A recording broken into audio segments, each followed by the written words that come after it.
welcome back to Katawa Shoujo. I sure hope I'm audible right now. And can look at the camera appropriately. Everything's very awkward. So let's load.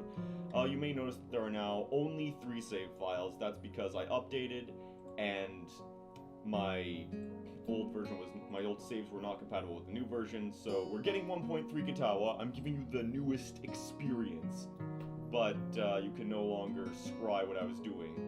I guess I'll just have to go on that adventure all over again.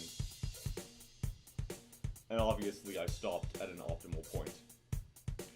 So on the last exciting episode of Katawa Ball Z, these two scrub lords were trying to conscript me into the student council club, which is totally different from the literature club, you guys. I'm definitely not getting roped into another club with cute girls.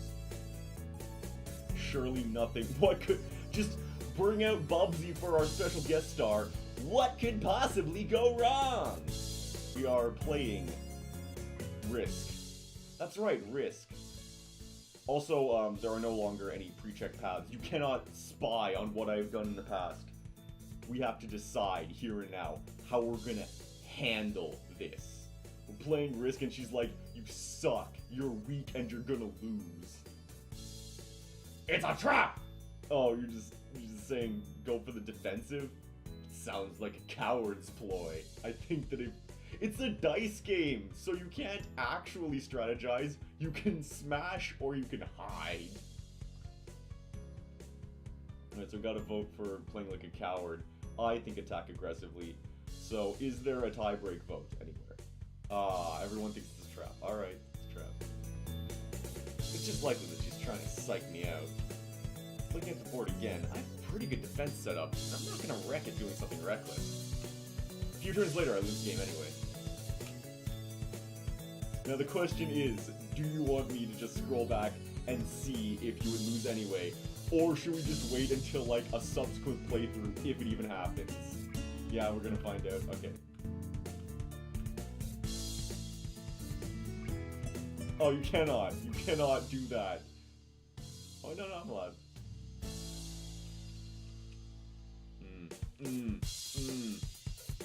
I gotta load if I want to go back. There is no other way. Attack aggressively.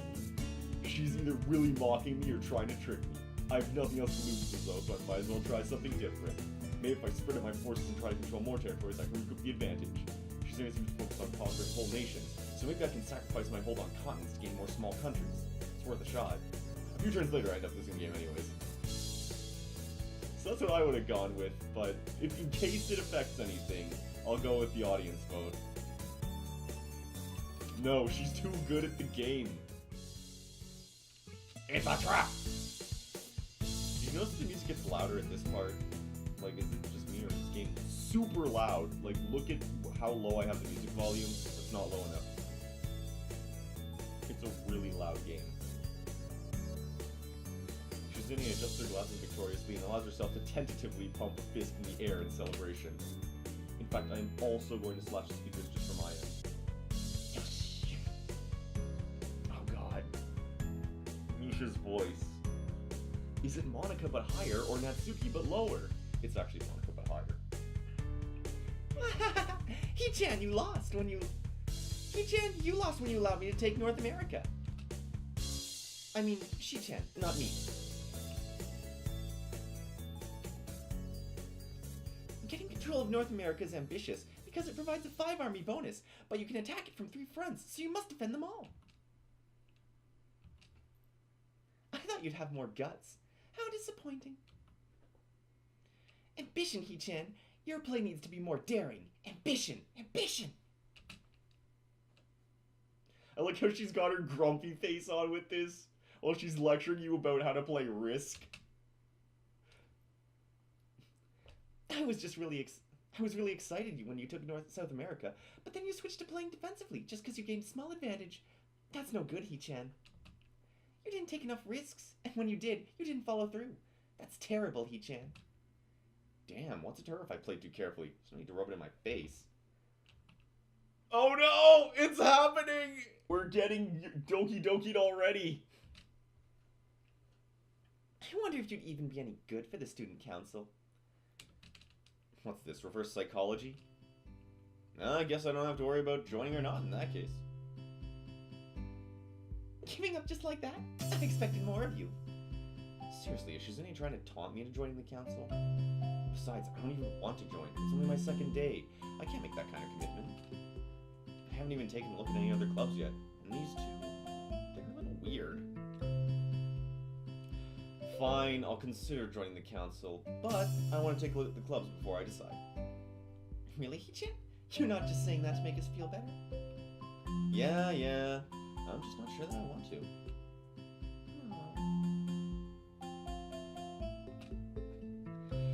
Okay, Hichan, but we're not gonna give up so easily. You said maybe. There's still a chance you'll come around. Come on, we could really have fun. We could play more Risk and maybe one day you could beat me. Unless we graduate before that. That doesn't make me feel any less reluctant about joining, you know. Surely you're not that horrible at board games.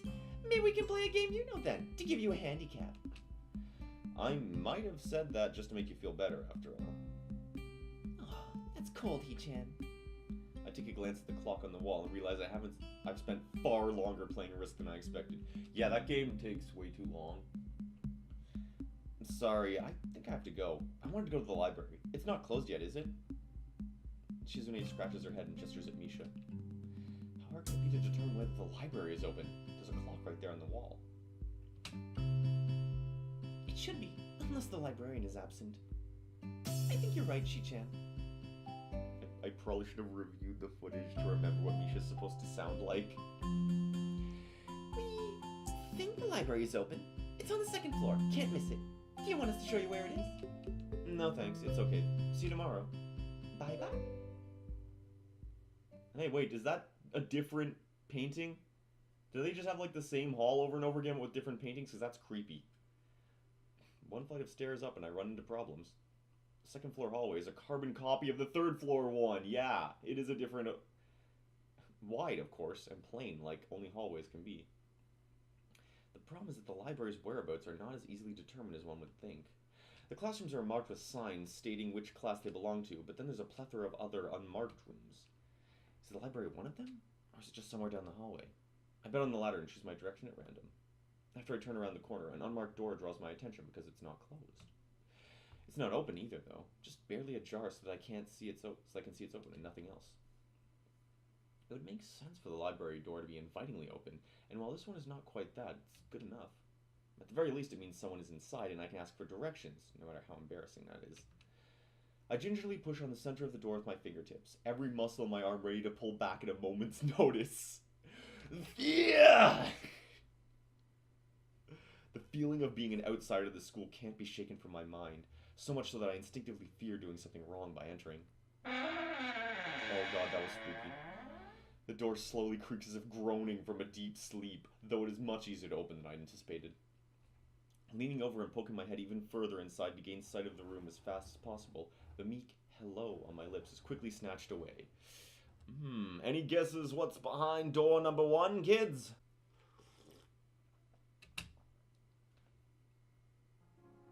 It's Best Girl! That's what I thought. This is not what I was expecting. Yeah, bro, it looks like you died. She even has the angel look down. I mindlessly let the door open to its full extent, taking in the sight of the solitary figure taking center stage in the otherwise abandoned room. The situation steals my voice, leaving me standing at the doorway staring at the beautiful girl. Evidently having taken her time to assess the situation, the girl gently puts down her teacup and opens her eyes, but doesn't look at me. Hello there. May I help you? Staring directly in front of herself, the movements of her lips seem to break the silence rather than the words. However, it's the soft, measured voice that reminds me that she's a being separate from the room itself. Not only is she likely the tallest girl I've ever laid eyes on, but even among the foreigners I've met, she's strikingly distinct. Hi. Sorry for intruding. I was just kind of lost. She takes a moment to formulate a response before speaking. Every action she takes feels as if it's carefully choreographed beforehand. Care to take a seat? Unexpected, considering I'm intruding upon her. Thanks. Seriously, it feels like you've walked into Persona or something. Like she's about to assign you your video game destiny. I slowly step towards another seat opposite her, the girl resting the teacup and saucer on the wooden table in between. The way she doesn't track my movements with her head is telling. That and the slight cloudiness to her eyes means she must be at least partially blind, like Kenji. When you think about it, her voice doesn't have any detectable accent either. I guess she must be half Japanese. As I take my seat, her composure takes me slightly off guard. Her air of relaxed confidence makes the silence entirely comfortable. The calming atmosphere is so very different from the student council office. I take it you're a new student, Yamako? Yeah. I just transferred in yesterday. I get the distinct feeling my speech patterns don't match the formality of hers, accentuated by her restrained bow of greeting. One which I hasten to match before realizing the futility of the action.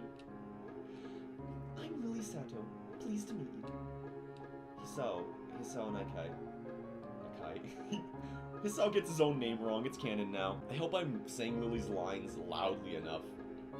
It's hard to be elegant and loud. She gives a nod before gesturing roughly in the direction of her teacup. Would you care for a drink? Sure. As much as it pains me, I can't keep step with their formality in the proceedings. So I feel like this is a lost in translation thing, because in Japanese, you can actually speak formally right down to the verbs. And I'm sure that she's using just like mas all over the place, and he's like, oh god, I am overwhelmed by that watakushi action. I can't handle it. She gives a kind nod, taking the request in stride.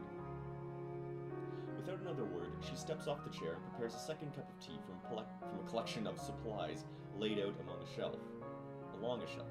Unique New York. Come on. My brain's been through a lot today. A brush here, a brush there, her left hand often lightly touching the side of whichever container she's pouring into. It seems to be a process she's followed dozens of times before. As I lean sideways to see around her back, she seems to use her long, dainty finger to measure the right amount of water in the cup.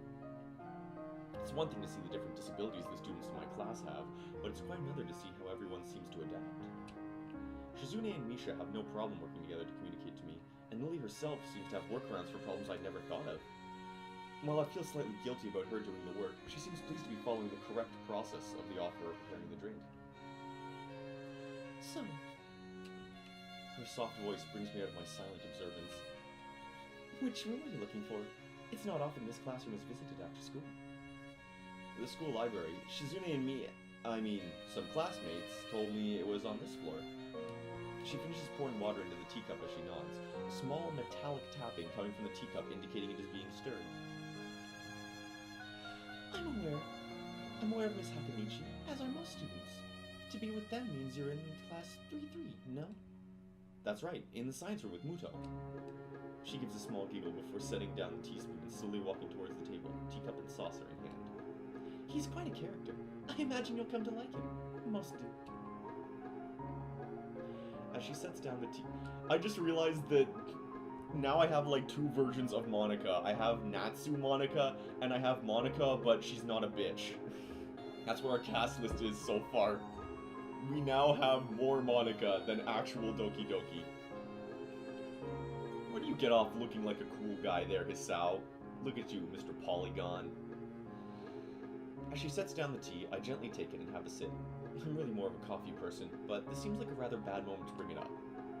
Nonetheless, this smells quite nice. I hardly think it'd be hard to choke down. Every now and then I get reminded that Hisao's a complete asshole. Thanks, Sato. Sato-san. Please. It tastes really nice. She smiles and quickly waves her hand in front of her face. Lily, please. There's no need to be too formal. She says this in spite of her exceedingly well-bred speech. Oh well. I guess I should try to ask her about herself, as it really does seem as if she's catering to me. So, which class are you from? I imagine it's one of the third-year classes. Correct. I'm in class 3-2, which is on the 3rd floor, same as yours. It's taught by Miyagi and is specifically for both blind and partially blind students. I see. I mean, oh. Oh, you fucking Bumble King! I feel like slapping myself for the faux pas. Looking at her face, though, she doesn't seem the least bit put off by it. My. There's no need to change your speech on my account. Sorry, I guess I'm really showing my newness here. An environment like this would be a big change, so I can't fault you for it.